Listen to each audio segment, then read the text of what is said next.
I received this cardboard box in the mail filled with cat food, and I'm transforming it into a fancy miniature room. I have a nice little collection of silicone molds I got from Etsy, Amazon, and Temu. I have some 1/12 scale miniature mason jar molds you'll see me make in a future video, as well as a whole lot of food molds. You've seen me use this rose mold that's meant for your fingernails. In this video, I'm casting pieces I can use on the walls to make wall panels. Ornamental wall panels were in and out of style for hundreds of years and can be seen in the Regency era show Bridgerton.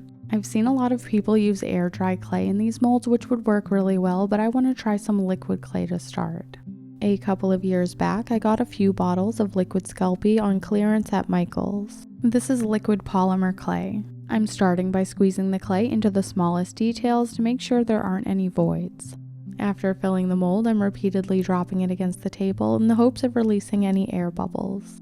You can put these molds in the oven, but I'm quickly curing the liquid clay with the heat gun. This way I can make a lot more castings in a shorter amount of time. To keep the liquid clay from burning, I kept the heat gun moving and carefully removed them after the silicone mold cooled down. The cast liquid clay removes easily without any mold release. The liquid clay did a great job of capturing the details, and it's a really quick process.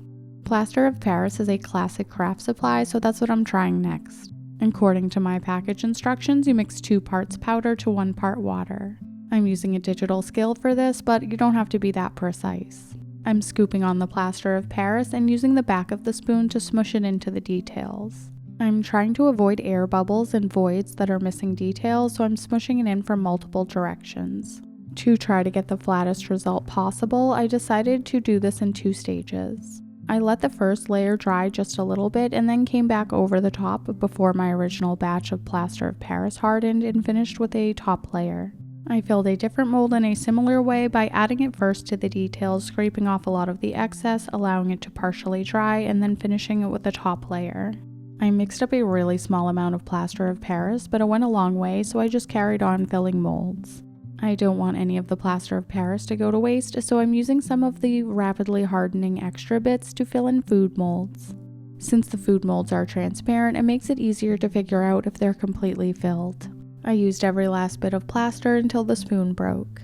Plaster of Paris sets up within minutes and worked really well in the food molds. I think these thick croissant boys took about 15 minutes to dry, and the waffles were even faster. This isn't what this video is about, but maybe in the future I'll play around with adding some color to the plaster of Paris before casting food. I would try adding color to the powder using chalk pastels, which is dried out paint, or painting them after the fact with some acrylic.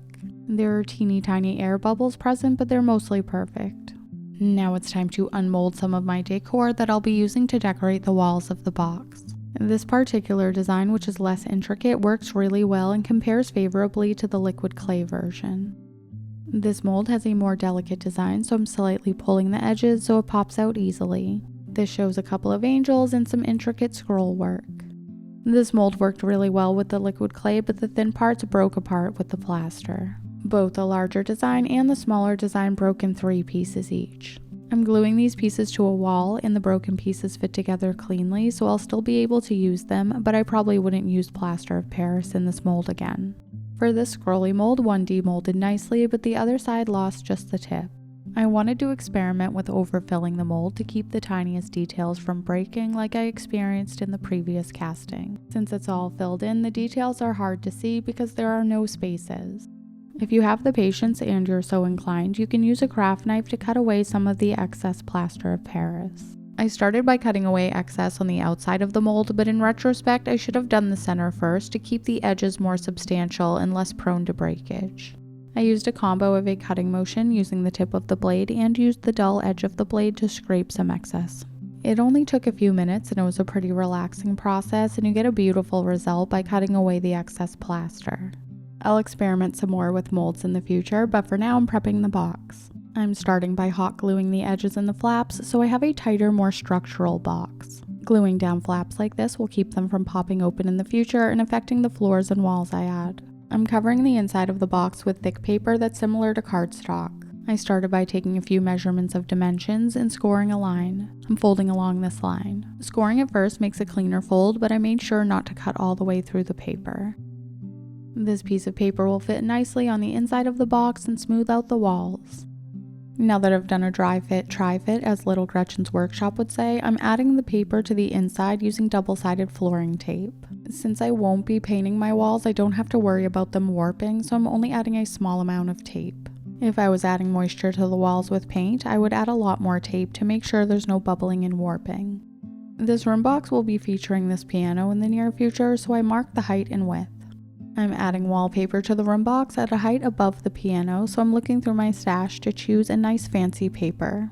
These are all vintage papers I've gotten secondhand, but you can also use scrapbook paper and even print your own wallpaper from Etsy files or files you make. This gold paper is the only one I have enough of, but luckily it works really well. A 12-inch ruler doesn't even fit inside of the box, so I'm using a piece of paper to measure the height of the wallpaper.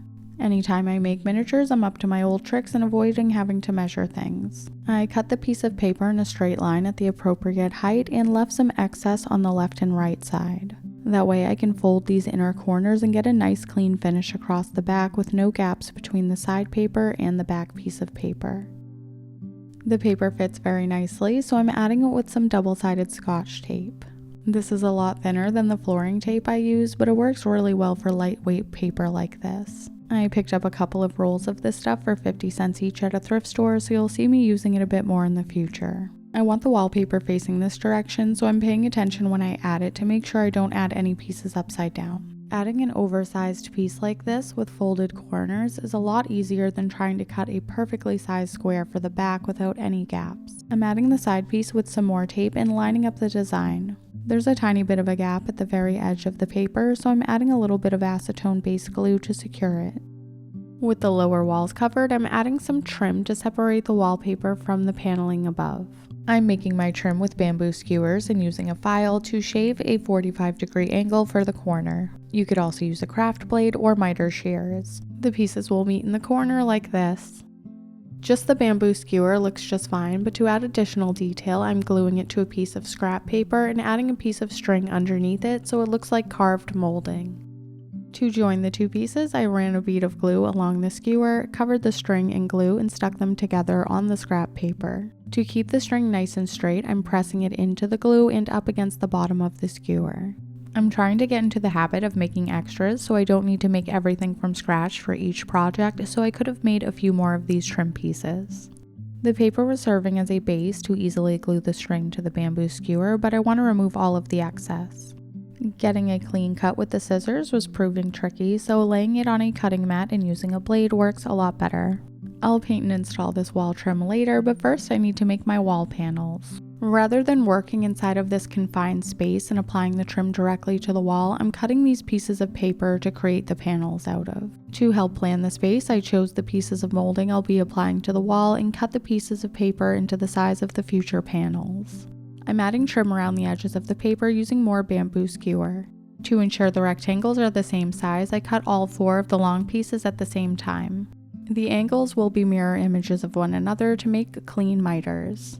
I cut one miter on a bamboo skewer and held it up, drew a pencil mark to figure out the length I need to cut the shorter pieces.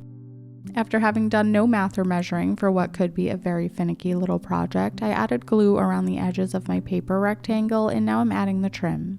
I'm adding some additional glue in each of the corners of the miters to make sure the pieces of wood stick together. I'm quickly adding the 4 pieces, not worrying too much about whether the miter is perfect. Once I've added the final piece, this is when I take the time to make sure the corners are meeting at a 90-degree angle and all of the pieces of wood are in the correct place before I allow the glue to dry.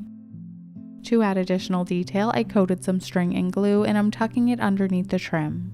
By pre-stiffening the string with glue, I get it to stay nice and straight so it's not wavy and wobbly, which doesn't look very realistic or wood-like. Now that I have a faux carved wood frame, I'm adding my decor to the center using some wood glue. I'm using the liquid clay version on one of the panels and the plaster version on the other. Assembling these panels on paper makes it a lot easier to create a design like this without having to do complicated math or work in a tiny space. You can strengthen your corner and disguise any gaps either with wood glue or wood filler. I used wood glue because I had time to let it dry overnight. For the horizontal panel that goes between the 2 vertical rectangle panels, I'm using 3 cast pieces and cutting up a 4th piece for additional detail. The liquid clay version is really easy to cut and manipulate. Tiny keyhole minis brought my attention to this beautiful color, which is Celery by Waverly. After a quick coat of paint, I realized the corners don't meet perfectly, so I'm using my file to smooth it out.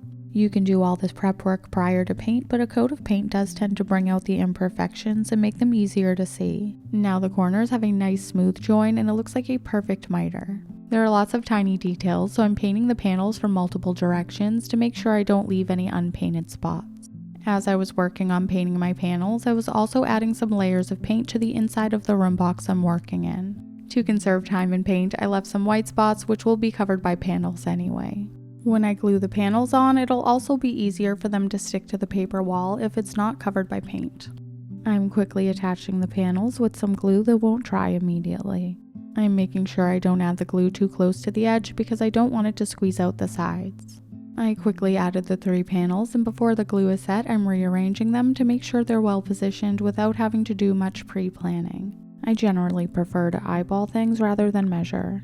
While I was adding layers of paint to the walls and panels, I was also painting the chair rail. Once the walls were painted and the panels were in position, I added the chair rail. The side walls looked too plain, so I made 2 more panels. I didn't bother adding the string detail, and I still think they look great. I was hoping to make a faux tin tile ceiling, but time didn't allow it, so instead I'm smoothing out the top of the box using a folded piece of paper covered with a few coats of celery chalk paint. I wanted to paint the paper separately so it could get all of its warping out of the way before I tape it in place. I can always add additional details to the ceiling later if I come up with a way to make a tin tile ceiling. If I had left room above the panels, I could have made a coffered ceiling as well.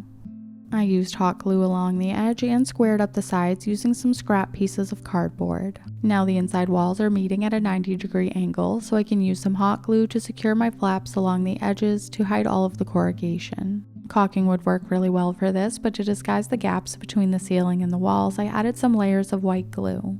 I'll link to this video where I created this fast and easy parquet floor. I'm only gluing it across the front in case I ever want to remove it and expand upon the floor.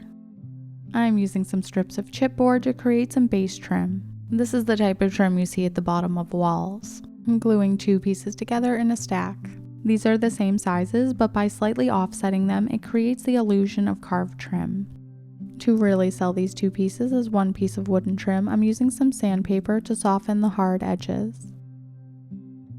I got these strips of chipboard from a Bentley House Minis fireplace room box kit, but you can cut your own strips of chipboard from cereal box.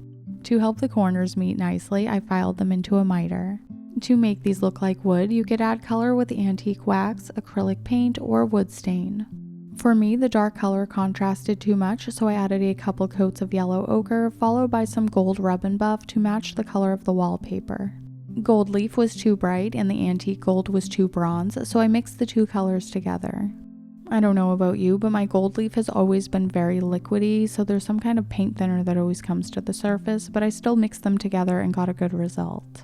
For cheaper metallic paints, it's important to layer them over a similar paint color, but in this case with the rub and buff, I probably could have gotten away with layering it over the brown since it's such an opaque paint. The trim was still looking a bit too dark for me, so I'm adding a thin layer of a cheap metallic paint to brighten it up. I painted the longest piece, and you can see how much lighter and brighter it is than the 2 pieces stacked above and below it. The cereal box faux wood trim is looking pretty good, but the top of the wall is looking too plain, so I'm adding an accent. To fill this unsightly gap, I'm gluing some resin roses and ribbons directly to the wall. I painted it green to match. To tie into the gold in the lower part of the wall and to add additional detail, I'm very lightly touching the highest points of the roses with some gold paint. This is akin to a dry brushing technique, which leaves a lot of green in the deepest parts of the design. I really like how the luster of the gold allows all of the details to pop and adds a finishing touch to the space. To unify the trim and the decor inside, I painted all of the frames and the chair rail gold as well. I wasn't going for full coverage, so this didn't take too long and wasn't that tedious. I only did this as an afterthought, but it adds so much additional detail and makes the room look a lot more luxe. I cleaned the rub and buff off of my brush using some rubbing alcohol on a paper towel, but let me know if there's a better method. Rub and buff is hard to paint over, so I removed any mistakes with a damp Q-tip and painted over top. The floor is made from coffee stir sticks, the base trim is made from cereal box, the walls are just paper, and it's all inside of a cardboard box. Check out this video next to see how I made this cardboard room box that hangs on a wall. It's only a couple inches deep, but thanks to a forced perspective illusion, it looks a lot bigger and holds a lot of 1/12 scale miniatures.